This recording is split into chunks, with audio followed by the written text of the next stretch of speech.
Hoy, como les estaba diciendo, vamos a ver la aplicación de las fórmulas de percentil, cuartil y decil a una tabla de datos agrupados y cómo se utilizarían en una tabla de datos común y corriente.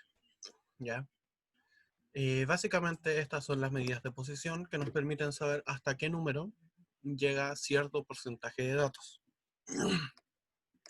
Los cuartiles lo dividen en 4 datos, ya en el primer cuartil, el segundo cuartil y el tercer cuartil, y cada uno de ellos tiene un porcentaje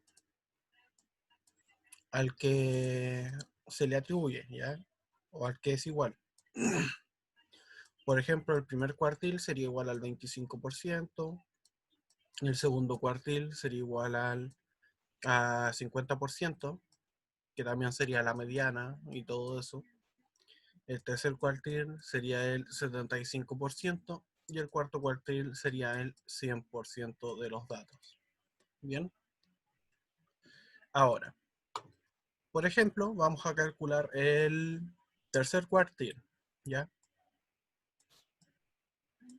El tercer cuartil, como corresponde al 75% de los datos, nos iríamos a la columna de porcentajes acumulados y buscaríamos dónde encontramos el 75%. En la primera casilla tendríamos un 16,6%, por tanto nos quedamos muy lejos. En la segunda un 40%. En la tercera encontramos un máximo de un 70%. Por tanto, ¿dónde encontramos el 75%? En la última casilla. ¿Ya? Por tanto, con los datos con los que vamos a trabajar van a ser entre el 1,80 y el 1,90. Entonces, vamos a aplicar la fórmula del cuartil, ¿ya? Que nos dice LK, que sería el límite inferior de los datos agrupados, por tanto, partiríamos con 1,8. Por tanto, el tercer cuartil sería igual a 1,8 o 1,80 más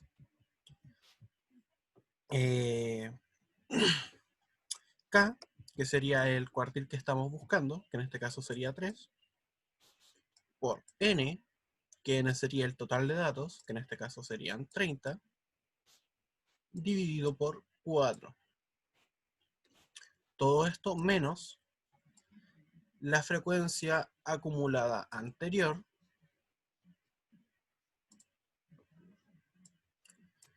porque eran 30 datos los que estábamos trabajando en este ejercicio, que eran las estaturas de 30 personas que se iban a agrupar en una tabla. Y como puedes ver, la frecuencia acumulada, la última casilla nos dice 30, por tanto ese sería el total de datos. Entonces, FK, por la fórmula que vimos la semana pasada, era la frecuencia acumulada anterior. O sea, aquí tendríamos que restarle 21,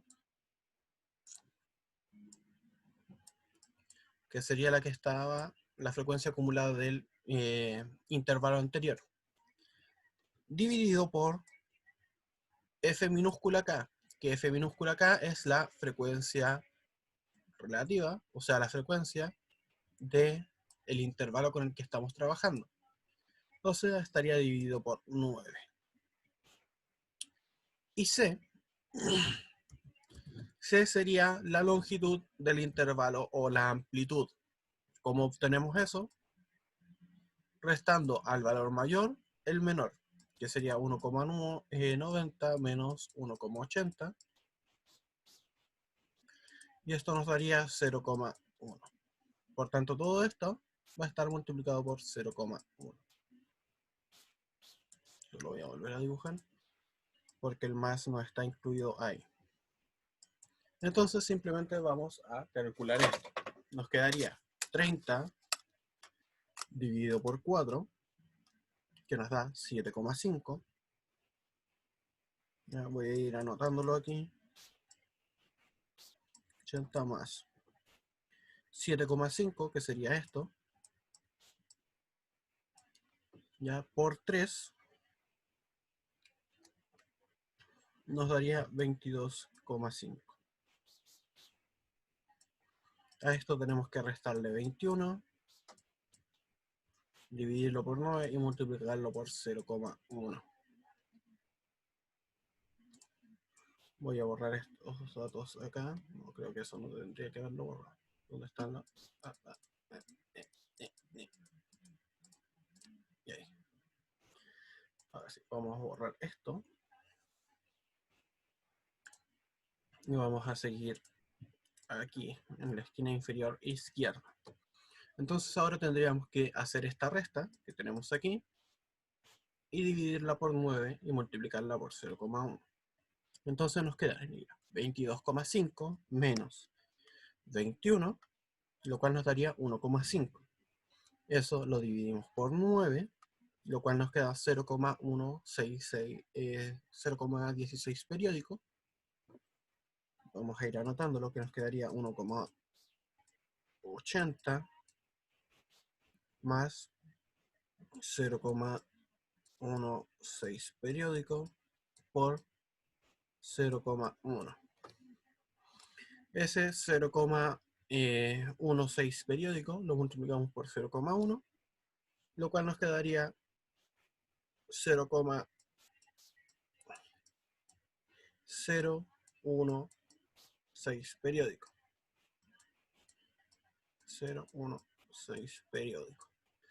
Por tanto, el tercer cuartil estaría en el valor 1,816 periódico. ¿Ya? Hasta ese dato, hasta ese número, tenemos el 75% de los datos. ¿Ya? Básicamente, eso es lo que nos define un cuartil. O un decil o un percentil, que las fórmulas son realmente las mismas. Lo único que va cambiando es ese valor, que para el cuartil son 4, para el decil son 10 y para el percentil son 100. Nos define un número o una cantidad hasta la cual está el 75% de los datos en este caso, que era el tercer cuartil. Si trabajáramos el segundo cuartil, buscaríamos hasta qué dato estaría el 50% de los datos. Si trabajáramos el primer cuartil, veríamos hasta qué dato o hasta qué medida están el 25% de los datos y así sucesivamente. ¿Ya? Básicamente para eso estamos buscando las medidas de posición, para saber hasta qué dato se reúne cierta cantidad de personas, ¿ya? O cierto porcentaje de personas, o cierto porcentaje de datos. En cuanto a datos agrupados, como son en estos casos, simplemente es aplicar la fórmula, ¿ya? Sin embargo, para datos no agrupados, que son los otros casos con los que tenemos que trabajar, pero antes, ¿alguien está copiando este desarrollo? Sino para pasar a la siguiente diapositiva.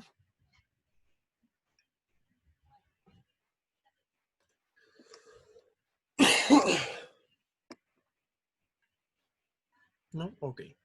Estoy grabando todo en todo caso, así que después lo pueden volver a ver en el canal de YouTube de siempre al que le voy a cargar las grabaciones. Entonces, si estuviésemos trabajando con datos no agrupados, como son en este caso, los cuartiles y deciles se toman de diferente forma. Por ejemplo, si trabajáramos el tercer cuartil, ya, de la misma forma que estábamos trabajándolo antes, también tendríamos que buscar el 75% de los datos. Ya que en este caso no está aquí, o sea, está acá. Pero como no tenemos separaciones de intervalos entre ellos o decimales entre ellos, simplemente sería el valor en el que encontremos ese porcentaje. Ya recuerden que en este caso estábamos trabajando con edades de 20 encuestados, por tanto, el 75% de los datos se encuentra hasta los 17 años. ¿Ya? Es básicamente eso. ¿Y cómo lo obtenemos? simplemente dividiendo o multiplicando el total de datos por el cuartil que estamos buscando. Si son cuartil, están divididos por 4, si son deciles, están divididos por 10, si son percentiles, están divididos por 100. ¿Ya? Recuerden que las fórmulas, que creo que estas no aparecieron, del cuartil, del decil y del percentil, serían, del cuartil sería K, o sea N, no, sería N por K cuartos, ya que sería K el cuartil que estamos buscando y N el total de datos. Para el decil sería lo mismo, que sería N por K dividido por 10. Y para el percentil también sería N por K dividido por 100. Ya que simplemente aplicando eso podemos encontrar los datos. Por ejemplo, para el primer cuartil tendríamos 20 por 3 dividido por 4. 20 por 3 nos daría 60. 60 dividido por 4 nos da 15. O sea, el valor que ocupe el lugar 15 es en el que encontramos el 75% de los datos. Entonces vamos viendo en la frecuencia acumulada. Tenemos 3, tenemos 11, tenemos 16. O sea, el 15 tiene que estar dentro de esta opción. Por tanto, simplemente tendría 17 años. Para el decil, supongamos que queremos buscar el sexto decil. Entonces tendría, no, sexto no. Vamos a buscar el cuarto decil. Entonces vamos a buscar el cuarto decil, por tanto sería 20 por 4 dividido por 10. 20 por 4 nos daría 80, y si eso lo dividimos por 10 estaríamos buscando el octavo dato. Entonces vamos, 3, tenemos en la primera casilla 3, en la segunda tendríamos 11. Aquí ya nos pasamos, entonces el octavo dato tiene que estar aquí, por tanto sería a la edad de 16 años. Finalmente, si buscáramos un percentil, supongamos el percentil 53, ya sería 20 por 53 dividido por 100, por tanto sería 20 por 53, que nos daría 106. Si eso lo dividiéramos por 100 nos daría 10,6. Por tanto, si esto lo aproximáramos, nos daría 11, que como podemos ver en la frecuencia acumulada, el 11 y el 10,6 siguen estando en la misma casilla, que también nos daría 16 años.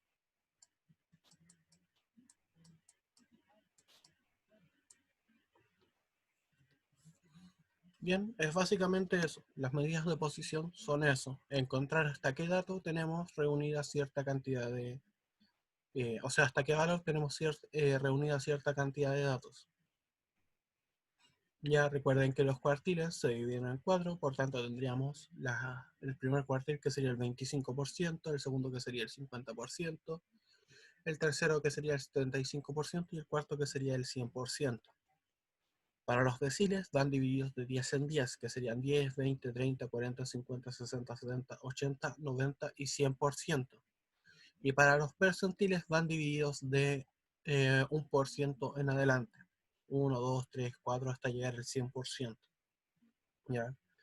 Por eso es que se pueden buscar también mediante las columnas de porcentajes acumulados, porque ahí podemos ver hasta qué porcentaje de datos tenemos acumulado valores que tienen igual a 15 años de edad. ¿Ya? En el segundo caso tendríamos hasta el 53% que tenían hasta 16 años de edad. En el tercer caso teníamos que hasta el 80% teníamos encuestados con hasta 17 años de edad. Y en el cuarto caso teníamos en la totalidad de datos que todos tendrían como máximo 18 años de edad. ¿Se entiende esto?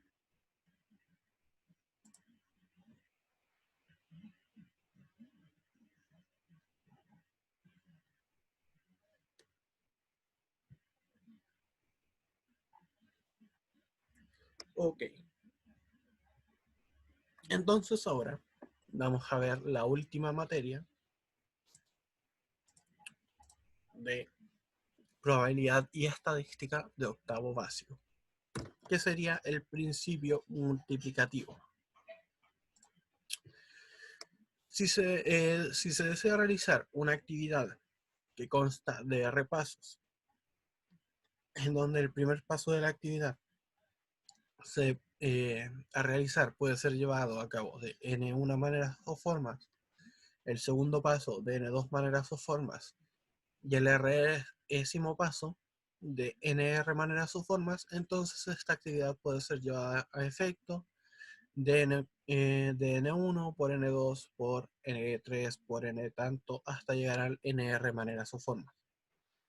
El principio multiplicativo implica que cada uno de los pasos de la actividad debe ser llevados a efecto uno tras otro. Básicamente, si queremos obtener la cantidad total de posibilidades para realizar cierta acción y esa acción va realizada por pasos, todas las opciones de esos pasos tenemos que ir multiplicándolas. Un ejemplo de esto sería el siguiente. Una persona desea construir su casa, para lo cual considera que puede construir los cimientos de su casa de cualquiera de las maneras, de cualquiera de dos maneras. Uno que sería concreto y el otro que sería cemento, mientras que las paredes las puede hacer de adobe, algodón o ladrillo. El techo puede ser de concreto o lámina galvanizada y por último, los acabados los puede realizar de una sola manera. ¿Cuántas maneras tiene esta persona para construir su casa?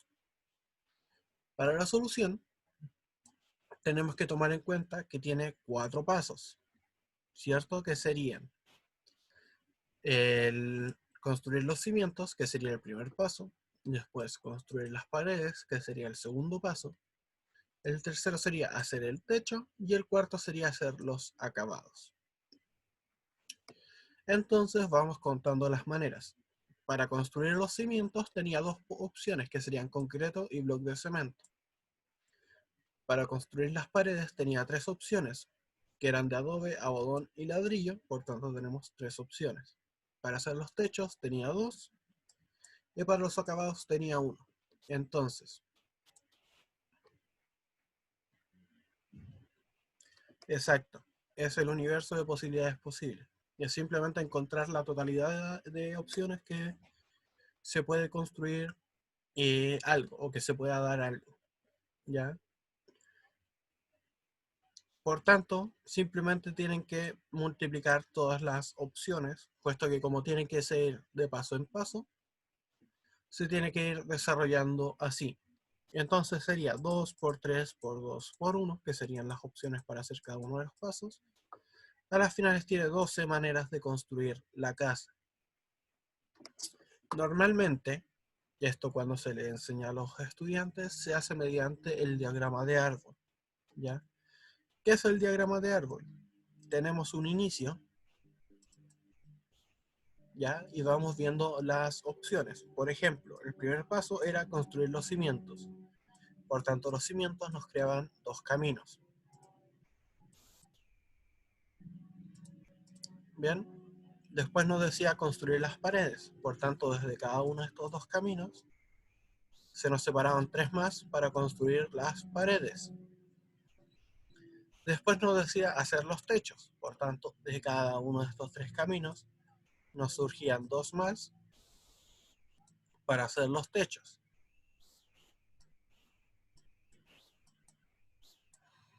Y finalmente, para hacer los acabados simplemente existía una opción. Por tanto, se mantenía un solo camino de cada uno de todos estos. Al sumar todas estas opciones, obteníamos 12 opciones para construir esta casa. ¿Ya? Para eso es el principio multiplicativo, para saber la totalidad de opciones que tenemos para construir algo o para obtener algo. ¿Ya? Por ejemplo, otro ejemplo ya sería el siguiente. ¿Cuántas placas para automóvil ya pueden ser diseñadas si deben constar de 3 letras seguidas? Por tanto, tendríamos 3 letras. Y 4 números, ¿ya? Si las letras deben ser tomadas del abecedario y los números de entre los dígitos del 0 al 9. Entonces, letras, tenemos nuestro abecedario que serían 26 opciones, ¿cierto? Y para los números tendríamos dígitos del 0 al 9, que serían 0, 1, 2, 3, 4, 5, 6, 7, 8 y 9. Por tanto, tendríamos 10 opciones. Y nos crean ciertas situaciones. La primera, si es posible repetir letras o números, simplemente tenemos que hacer la multiplicación de todo ello. Como tenemos que tienen que ser 3 letras y 4 números, simplemente vamos reemplazando esto por la cantidad de letras o números que tenemos. En el primer caso, serían 26 letras, que sería para la primera, después 26 en la segunda, 26 en la tercera, y 10 en cada una de las letras posteriores. Ya, ahí me faltaba un 1 cuando creé la diapositiva, estoy seguro. Por tanto, al hacer la multiplicación de todo esto, nos da la totalidad de opciones que pueden ser, que serían 175.760.000 opciones de combinaciones para crear esas placas. ¿Ya? En el segundo caso nos dicen, no es posible repetir letras o números, por tanto, cuando vayamos sacando cada una, se nos va reduciendo la cantidad posible de datos. Por tanto, en la primera tendríamos las 26 letras, para la segunda, como ya utilizamos una, nos quedarían 25, para la tercera 24 y así. Y los números partiríamos con 10, después iríamos con 9, 8 y 7. ¿Ya? Recuerden que vamos sacando un número cada vez que vamos incorporándolo a la placa. Por tanto, tendríamos 78.624.000 opciones de combinaciones para hacer esas placas. Las últimas dos nos dicen qué pasa si tenemos con el caso en el que no se pueden repetir los números, una placa que empieza por la letra D y que empieza por el 0. Aquí ya nos crean una condición en la cual el primer número y la primera letra y el primer número ya están definidos. Por tanto, solo tenemos una opción en cada uno de ellos. Y las demás siguen manteniéndose igual que en el ejercicio anterior. Por tanto, nos quedarían, en el primer caso, 302.400 opciones. Y después, en la otra, nos dicen qué pasa si empieza por la letra D y por la letra G. Y seguida de la letra G. Por tanto, ya nos condicionan las dos primeras letras. Que en ambos casos tendríamos solo una opción. Y en el tercer caso, como ya utilizamos esas dos, nos quedarían 24 letras. Y los números se mantienen igual. Por tanto, serían 120.960 números. O sea, 120.960 opciones de combinaciones para hacer esa placa. Estos son ejercicios de segundo año medio, ¿ya?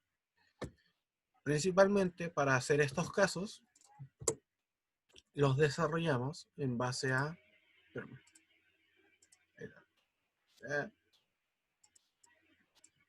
Aquí me salió el mensaje de los 10 minutos para que se corte la transmisión. Por ejemplo, si estuviésemos trabajando con naipes ingleses, ya que los naipes ingleses, recuerden que tienen desde la... no, es que como la materia que tengo que darles es simplemente el principio multiplicativo, no hay mucho que profundizar realmente en ello. ¿Ya? Por ejemplo, trabajamos con naipes ingleses sin los jokers, recuerden. Los naipes ingleses tienen 4 pintas y en cada una de esas pintas tienen 13 cartas, ¿cierto? Porque serían desde el as hasta el Kaiser. Entonces, si hacemos esa multiplicación, tendríamos 52 cartas, ¿cierto? Para poder jugar. Por ejemplo,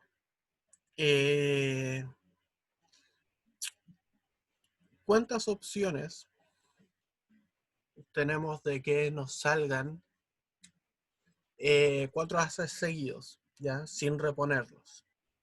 Reponerlos significa devolverlos a la baraja o que no se pueden repetir. Entonces, si queremos obtener los ases, tendríamos en el primer caso 4, después tendríamos 3, después tendríamos 2 y finalmente simplemente nos quedaría 1. Pero, bueno, realmente vamos a hacerlo así y después les explico cómo relacionarlo con probabilidad. Si hacemos esta multiplicación, nos quedarían 24 posibilidades para que nos salgan los 4 ases seguidos, ¿ya? Sin repetirse. Pero si esto lo quisiésemos llevar a probabilidades, simplemente tendríamos que dividirlo por las cartas con las que estamos trabajando.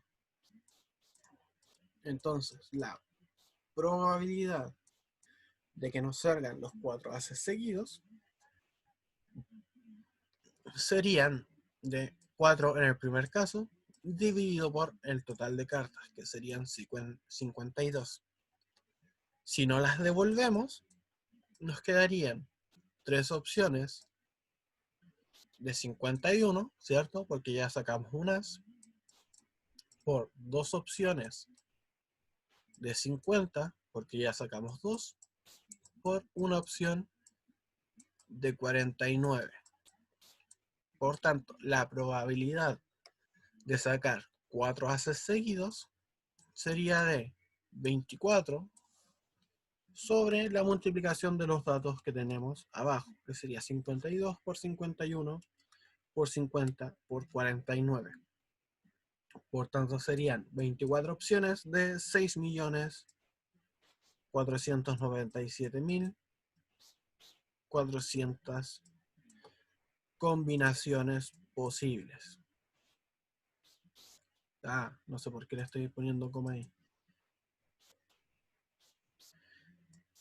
Por tanto, si al 24 lo dividiéramos por eso, nos daría que la probabilidad de sacar los 4 ases seguidos sería de 3,69 por 10 elevado a menos 4, que sería notación científica.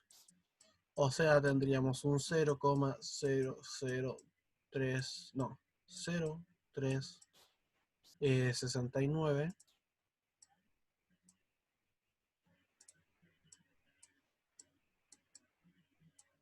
por ciento.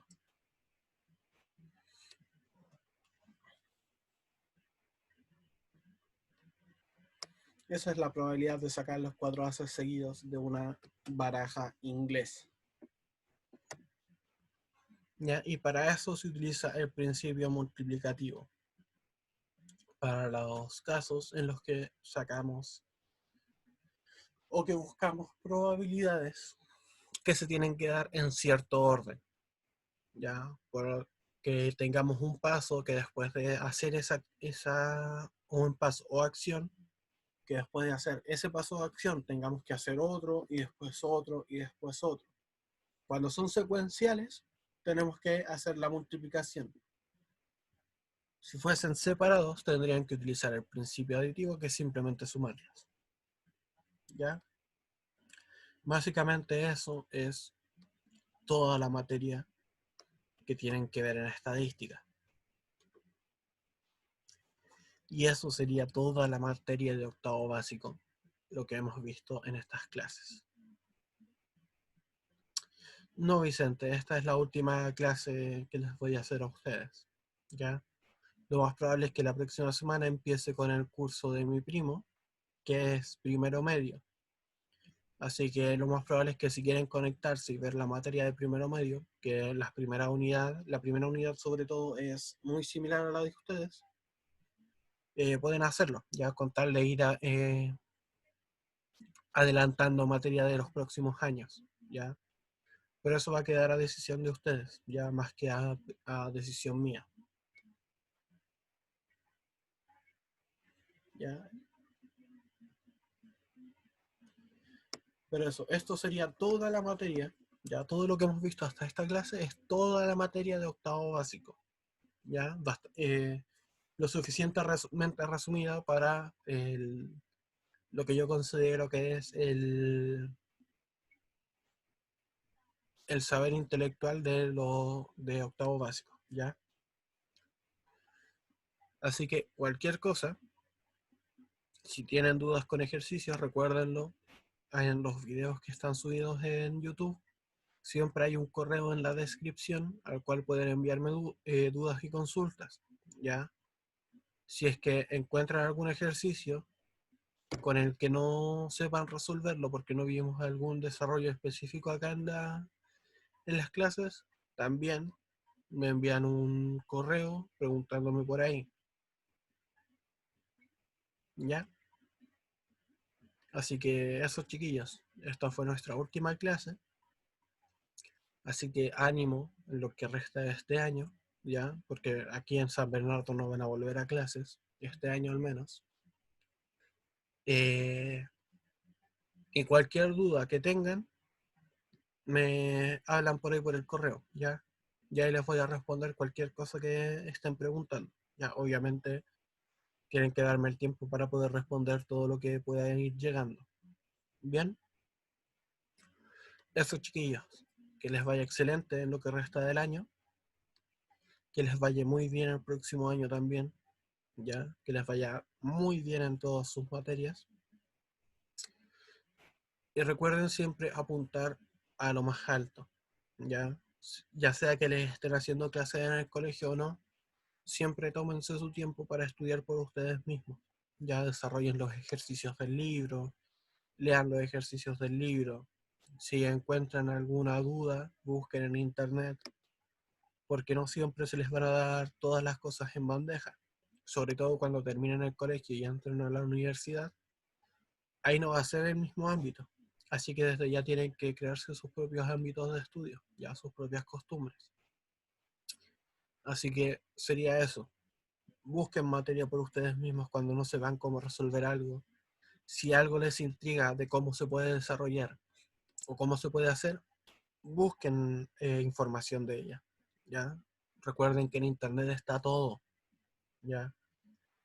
Hay algunos que están mejor explicados que otros, ciertamente, pero eso va de cuánto pueden buscar ustedes, cuánto tiempo se dan para buscar esa información, ¿ya? Así que eso, nos queda un minuto más antes de que se cierre esto. Les deseo lo mejor, ¿ya? Cuídense bastante, ¿ya? Y disfruten estos tiempos, ¿ya? Porque aprovechando que no están en el colegio, pasan más tiempo en familia y eso es lo mejor que pueden tener, sobre todo antes de entrar a la universidad, ¿ya? Y antes de entrar a la enseñanza media, que son los cambios que consumen más tiempo, ¿ya? Eso, chiquillos, que les vaya genial y ojalá si nos vemos que no sea en estas mismas circunstancias, ¿ya? Eso, que les vaya genial en todo.